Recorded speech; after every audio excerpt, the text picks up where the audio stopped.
안전을 위협하는 노후 아파트 주민들에 대해 부산시가 임대주택을 우선 공급하는 등 이주 지원 계획을 내놨습니다.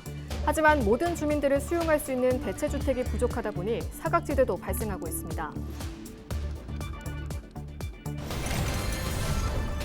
부산시가 새 정부 출범 초기 100일을 골든타임으로 보고 해양수산부 이전과 해사전문법원 설립 등 부산 공약을 국정과제로 반영하도록 하기 위한 전방위적인 대응에 나섭니다. 부산 지역 시민단체가 가덕도 신공항 건설 전면 백지화를 주장하고 나섰습니다. 이들은 신공항 특별법이 졸속 통과됐고 사업 타당성 검토도 제대로 이뤄지지 않았다고 주장했습니다.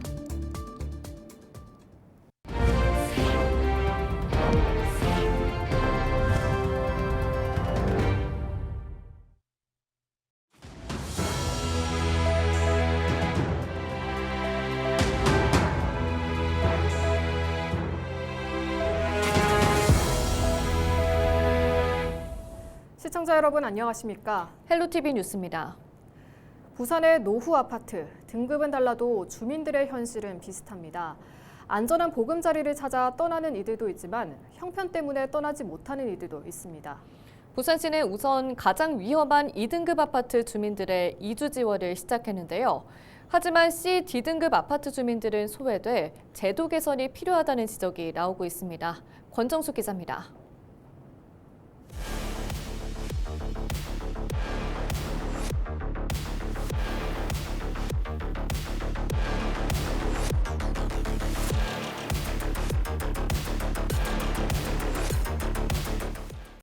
부산의 오래된 아파트들, 위험을 안고 사는 삶이 익숙해진다 해도 불안감을 잠재울 수는 없습니다. 2등급, 즉 즉시 사용 중지 판정을 받은 건물부터 보수 대상인 DC등급, 그리고 사용 승인조차 받지 못한 아파트까지. 벽은 갈라지고 철근은 녹슬었지만 그 안에서 살아갈 수밖에 없는 사정이 있습니다. 관청에서 나가라 이래 안 해도 우리가 형편이 되면은 이 위험한 집에서 살 수 있겠어요. 사람인데. 그러니까 형편이 안 되니까 못 나가는 거죠. 이런 주민들의 안전한 이주를 위해 부산시가 나섰습니다. 지난 4월 2등급 공동주택 거주자를 위한 이주 지원 협약을 체결한 겁니다. 임대주택을 우선 공급하고 전세자금을 지원하며 이사비까지 실비 지원하기로 함으로써 형편이 어려운 주민들이 안전한 곳으로 이사할 수 있도록 했습니다. 물론 재원을 마련하고 주민들에게 이주 필요성을 설득하는 한편 양질의 주택을 확보하기 위해 관련 기관을 설득해야 하는 과정은 결코 쉽지 않았습니다. 실제 2등급은 시설물 안전법상에 사용이 금지된 시설물입니다. 그런데 거기서 여러 가지 사정으로 인해서 거주하고 있는 시민들의 안전을 확보하기 위해서 추진하게 되었습니다. LH라든지 도시공사라든지 관련 규정이 묶여 있다 보니까 지금 거주하고 계신 분들은 최소한 2년 이상 거주하기를 원하시고 또 지금 있는 세대는 지금 LH나 도시공사는 받지를 못하는 상황이고 규정에 의해서 그걸 푸는 과정이 제일 어려웠던 것 같습니다. 현재는 희망 주민과 기관을 연결하며 사업이 진행되고 있습니다. 하지만 그래도 떠나기를 주저하는 주민도 있습니다. 익숙한 동네를 떠나는 두려움 때문입니다. 그리고 모든 주민을 수용할 대체주택이 부족한 것도 걸림돌입니다. 2등급은 그렇다 해도 DC등급 혹은 법적 지위가 모호한 아파트는 지원에서 제외돼 나머지 주민들이 사각지대에 놓여 있습니다. 전문가들은 경제적 지원을 시작으로 공공의 적극적 개입과 제도 개선, 그리고 장기적으로는 지역 공동체 회복까지 포함하는 접근이 필요하다고 강조합니다.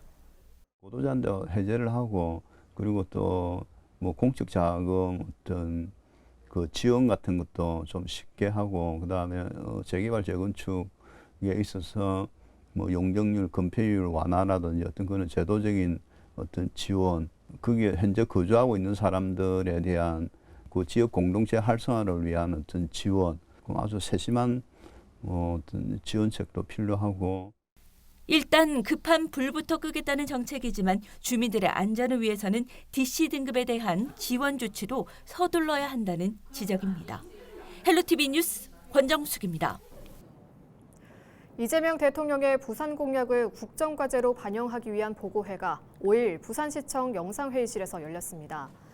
박형준 시장 주재로 열린 회의에서 시는 새 정부 출범 초기 100일을 골든타임으로 삼아 전방위 대응에 나선다고 밝혔습니다. 핵심 공약에는 해양수산부와 HMM 본사 이전, 해사 전문 법원 설립, 가덕도 신공항과 동남권 철도망 연계 등이 포함됐습니다. 시는 행정부시장과 정무특별보좌관을 공동단장으로 하는 전략기획단을 출범시키고 각 부처 대응 체계를 강화할 계획입니다. 박 시장은 부산의 미래를 위한 정책들은 정권 변화와 상관없이 일관되게 추진돼야 한다며 320만 시민과 함께 반드시 실현하겠다고 강조했습니다. 환경의 날을 맞아 부산에서 대규모 건설에 반대하는 시민단체의 목소리가 이어졌습니다. 가덕도 신공항 반대 시민 행동은 5일 기자회견을 열고 가덕도 신공항 건설 전면 백지화를 촉구했습니다. 이들은 가덕도 신공항 특별법은 졸속 통과된 비민주적 법이라며 사업 타당성 검토가 제대로 이뤄지지 않았다고 주장했습니다. 또 가덕도는 태풍과 안개, 바람이 극심한 곳으로 대규모 매립은 해양 생태계 파괴와 탄소 배출 증가, 주민 환경권 침해로 이어진다고 덧붙였습니다. 특히 전략환경 영향평가에서 반딧불이 서식지 조사가 누락됐다며 공항건설은 기후위기와 불평등을 심화시킨다고 강조했습니다. 홈플러스 노조가 이재명 대통령에게 공개 편지를 보내 대규모 폐점 사태를 막아달라고 호소했습니다. 현재 폐점과 임대계약 해지를 결정한 36개 매장이 문을 닫으면 지역별 대규모 실업과 지역 상권 붕괴가 일어날 수 있다며 정부의 개입을 요구했습니다. 이관성 기자가 보도합니다. 홈플러스가 지난달 27개 임대점포의 계약 해지를 통보하자 마트노조가 정부의 개입을 요구했습니다. 마트노조는 4일 대통령 공개 편지를 통해 전국 36개 점포가 폐점할 경우 주변 상권까지 33만여 명의 고용이 감소하고 약 10조 원에 달하는 사회경제적 손실이 발생할 수 있다며 폐점을 막아달라고 호소했습니다. 마트노조는 MBK가 홈플러스를 인수한 뒤 유통 경쟁력 강화보다 부동산 매각 등 자산 유출에 나서다 기업 회생 절차에 들어갔다고 지적했습니다.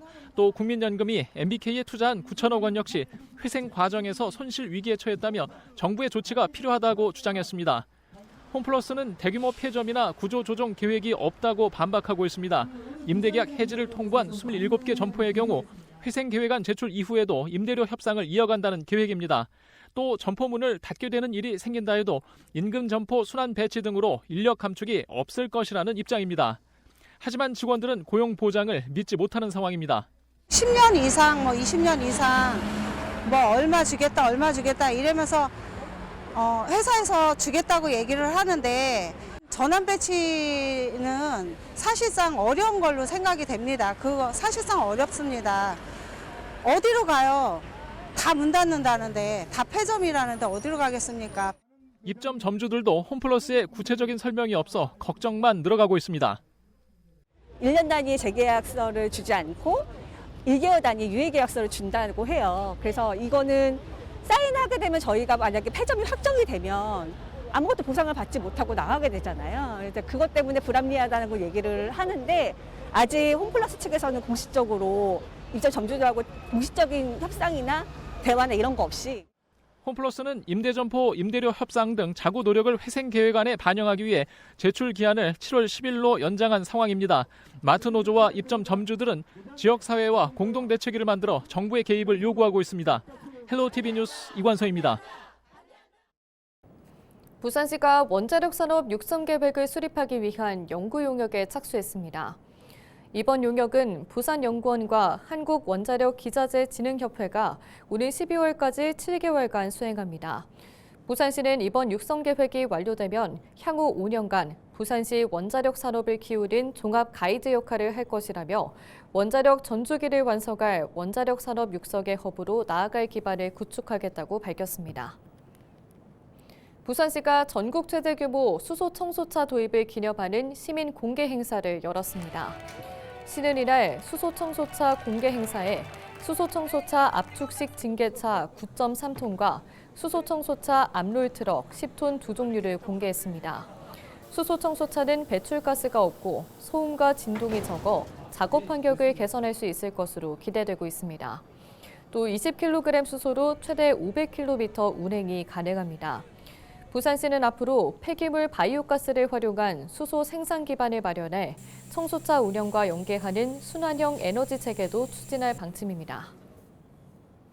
부산시설공단이 지역 장애인 문화예술단체와 손잡고 발달장애 작가들의 전시 공간을 마련했습니다. 공단은 6일부터 29일까지 스포원파크 경륜장 로비에서 길만 있으면 시즌2 여름길 전시회를 개최합니다. 5일 세계 환경의 날을 맞아 낙동강 하구 지키기 전국 시민행동이 대형 공공개발 사업 전면 재검토를 부산시에 촉구했습니다. 이들 환경단체는 천연기념물 제179호인 낙동강 하구 일원에서 추진 중인 대저대교, 엄궁대교, 장락대교, 가덕도 신공항 건설이 생태계를 심각하게 훼손한다고 주장했습니다. 또 초고령화와 인구 감소 시대의 대규모 토목 사업은 국민 혈세를 낭비하는 낡은 개발 모델이라고 지적했습니다. 이들은 새 정부가 출범한 뒤 맞는 첫 환경기념일을 계기로 해당 사업들의 지속 가능성과 국가 발전 전략에 대해 재검토돼야 한다고 강조했습니다. 해양수산부 국립수산과학원이 LG전자와 손잡고 수산물 활용 확대와 품질 향상을 위한 협력에 나섰습니다. 수가원은 4일 LG전자 키친솔루션 연구소와 업무 협약을 체결하고 수산식품 정보와 연구 성과를 가전에 연동하는 기술 개발에 협력하기로 했습니다. 두 기관은 수산물 조리법과 성분표, 품질 분석 등 연구 성과를 활용해 가전기기 이용자에게 실생활 정보를 제공할 계획입니다. 또 수산물 품질 개선을 위한 연구 인프라 교류와 푸드테크 산업 발전에도 공동 대응할 예정입니다.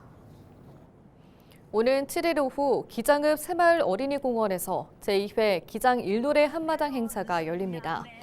이번 행사는 노동의 능률을 높이는 역할을 하는 일노래를 부를 수 있는 가창 어르신들의 참여를 유도하고 기장만의 독특한 일노래를 발굴해 널리 알리기 위해 펼쳐집니다. 기장 일노래 한마당은 지난해 4월 쇼케이스와 5월 제1회 행사를 치렀습니다. 행사를 주관하는 비영리 문화예술단체 문화공간봄은 기장에 일노래 가창 가능 어르신이 2천여 명 있고 체육된 일노래도 2만여 곡이 있다며 이를 전승하기 위한 학술 사업을 진행하고 기장의 일노래를 문화재로 등록하기 위해 노력하겠다고 밝혔습니다. 부산시의회 김재훈 의원은 부산대병원의 글로벌 허브 메디컬 센터 구축 사업에 대한 부산시의 적극적인 지원을 촉구했습니다. 부산대병원 글로벌 허브 메디컬 센터 구축 사업은 어린이 통합진료센터와 고령층 재활의료체계, 외국인 의료관광 기반 조성 등을 포함한 대형 국립병원을 재편하는 7천억 원 규모의 프로젝트입니다. 김 의원은 부산의 빠른 고령화와 부족한 소아응급의료 인프라를 지적하며 시민들이 수도권으로 치료를 떠나는 현실을 개선할 수 있는 핵심 사업이라고 강조하고 부산시의 실질적인 재정 행정 지원을 촉구했습니다. 5일 오후 12시 50분쯤 거제 서이말 인근 해상에서 2.62톤급 연안통발 어선 A호가 침수되고 있다는 신고가 접수됐습니다. 선박에는 당시 선장 B씨 등 2명이 타고 있었으며 다행히 인명피해는 없었습니다. 통영해경은 기관실 일부가 침수된 것을 확인하고 배수 작업을 실시했고 원인을 확인한 결과 엔진 냉각수 파이프라인이 탈락된 것으로 확인됐습니다. A호는 자체 수리 후 시운전 결과 추가 침수와 위험 사항이 없어 남해항으로 스스로 이동했습니다. 함안과 창녕 경계에 있는 낙동강 칠서지점에 5일 오후 3시를 기해 조류경보 관심 단계가 발령됐습니다. 지난해 6월 20일 내려진 것과 비교해보면 2주 정도 빠릅니다. 낙동강 유역환경청은 칠서지점의 유해 남조류 세포수가 밀리리터당 지난달 중순만 해도 400개 정도였지만 26일 2,124개였고 이달 2일 2,762개를 기록했다고 밝혔습니다.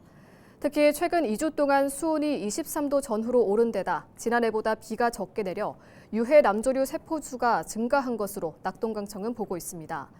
조류경보 관심 단계는 낙동강 녹조의 원인 물질인 유해 남조류 개체수가 이틀 연속 1,000개를 넘으면 내려집니다. 현재 낙동강청 관할 조류경보제 지점 가운데 물금, 메리 지점을 포함해 모두 2곳에 관심 단계가 내려져 있습니다. 이상으로 뉴스를 마칩니다. 저희는 언제나 지역민 여러분과 함께합니다. 시청해주신 여러분 고맙습니다.